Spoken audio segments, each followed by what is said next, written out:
Hello दोस्तों, ये देखिए हमारे पास वेक्टर अलजेब्रा पे बेस्ट क्वेश्चन है, क्लास 12 का है। Find a unit vector. ठीक है, यूनिट वेक्टर हमें निकालना है perpendicular to each of the vectors a plus B and a minus B, where vector a दिया हुआ है, वेक्टर b दिया हुआ है। तो मान लीजिए a प्लस बी कोई अलग वेक्टर आएगा c, a माइनस बी मान लीजिए d वेक्टर आएगा, तो ये c और d का जो दो वेक्टर है, इनके परपेंडिकुलर जो वेक्टर होगा उसका यूनिट वेक्टर निकालना है। कैसे निकलेगा? तो पहले a प्लस बी करेंगे तो क्या आएगा, देखते हैं। तो a प्लस बी करेंगे तो क्या आएगा, ठीक है।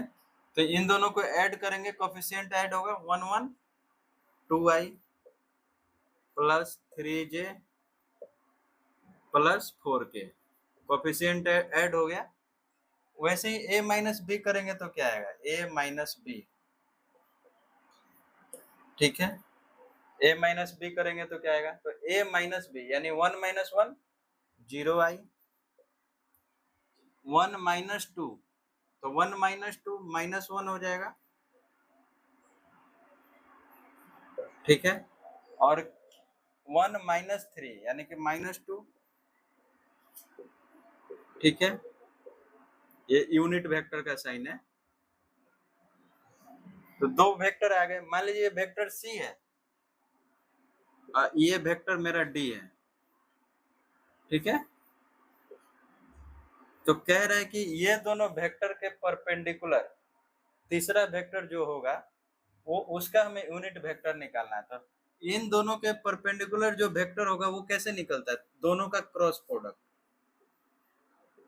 ठीक है। इन दोनों वेक्टर का क्रॉस प्रोडक्ट जो आएगा वही परपेंडिकुलर वेक्टर होता है इन दोनों पे। तो वो कैसे निकलेगा, तो सी क्रॉस डी निकालना है अगर हमें,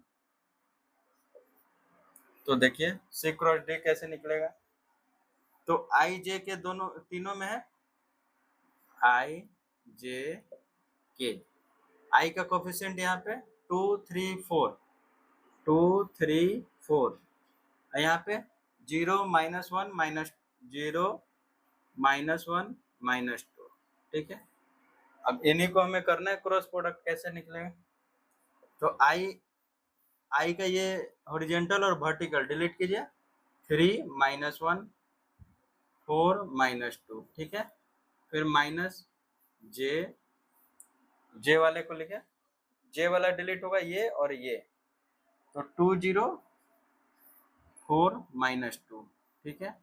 फिर के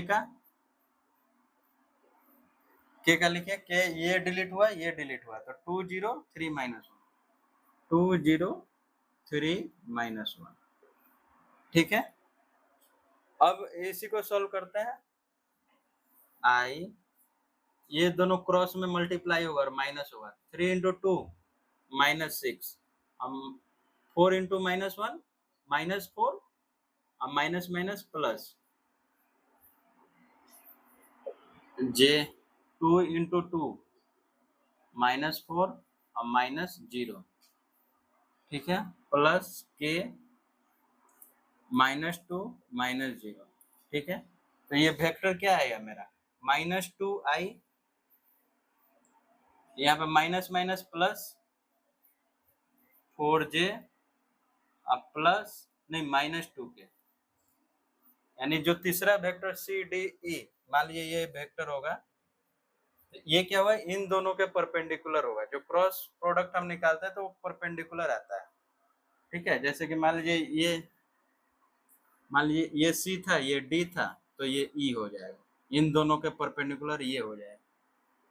क्रॉस प्रोडक्ट जब भी करते हैं तो ये चीज आता है। तो ई अब इसी का यूनिट वेक्टर निकालना है। तो यूनिट वेक्टर कैसे निकलता है, आइए देखते हैं। जो वेक्टर आया उसका हमें यूनिट वेक्टर निकालना है।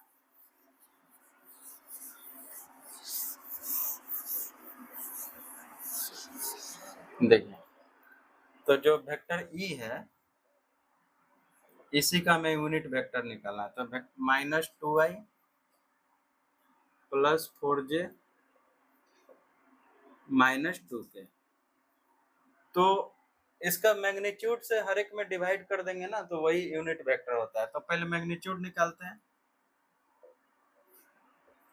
मैग्नीट्यूड क्या होता है? अंडर रूट कोफिशिएंट का स्क्वायर का प्लस, तो -2 का स्क्वायर प्लस 4 का स्क्वायर प्लस -2 का स्क्वायर। तो ये क्या आ जाएगा मेरा? देखिए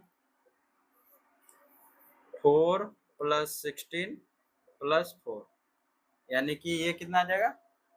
अंडर रूट 24। 24 को क्या लिख सकते हैं? 6 × 4, यानी कि ये आ जाएगा मेरा 4 का 2 हो गया 2√6। ठीक है, 2√6 ये मैग्नीट्यूड आ गया। यानी अब यूनिट वेक्टर निकालना है तो हर एक को डिवाइड कर देंगे मैग्नीट्यूड से। देखिए यूनिट वेक्टर निकालना है ना, तो यूनिट वेक्टर का साइन ये है, तो इसको जो वेक्टर ई है उसको डिवाइड कर दीजिए मैग्नीट्यूड से। तो देखिए वेक्टर ई क्या था मेरा? -2i + 4j -2k। ठीक है, और डिवाइड किससे करना है हमें? 2√6 से। ठीक है, यानी कि 2√6 इससे भी डिवाइड होगा, इससे भी होगा, इससे भी होगा। तो अगर अलग अलग लिखा जाए तो ऐसे लिख सकते हैं -2/2√6i + 4/2√6 j -2/2√6 k। ठीक है, तो ये देखिए 2 से 2 काट दीजिए, यानी -1/√6i प्लस ये 2/√6 j -1/√6 k। ठीक है, यही जो आया मेरा यूनिट वेक्टर आया, जो कि ये दोनों वेक्टर के परपेंडिकुलर हुआ। ठीक है, यही मेरा फाइनल आंसर हुआ। तो पहले परपेंडिकुलर वेक्टर निकालने के लिए ये दोनों का क्रॉस प्रोडक्ट कर लेंगे जो आएगा, फिर उस ये आया मेरा, फिर उसका मैग्नीट्यूड निकाल लेंगे, उसे डिवाइड कर देंगे तो मेरा यूनिट वेक्टर आ जाएगा। ठीक है, बहुत ही अच्छा क्वेश्चन है। थैंक यू दोस्तों।